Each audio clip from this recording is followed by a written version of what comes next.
अस्सलामुअलैकुम वरहमतुल्लाहि वबरकातुहू। उम्मीद है आप सब खैरियत से होंगे।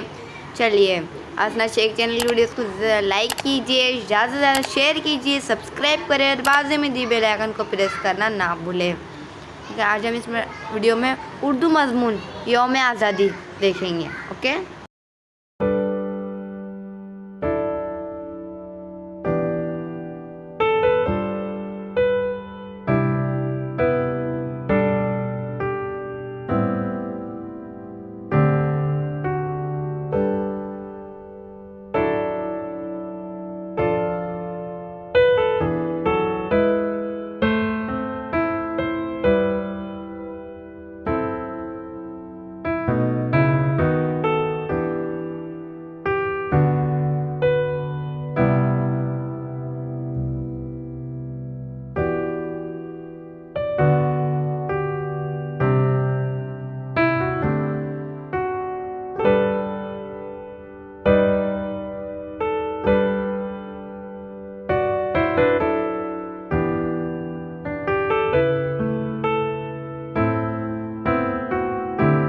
चलिए वीडियो पसंद आई होंगी तो लाइक कीजिए, ज़्यादा से ज़्यादा शेयर कीजिए और सब्सक्राइब अभी तक नहीं किया तो सब्सक्राइब करें और बेल आइकन ज़रूर प्रेस करें।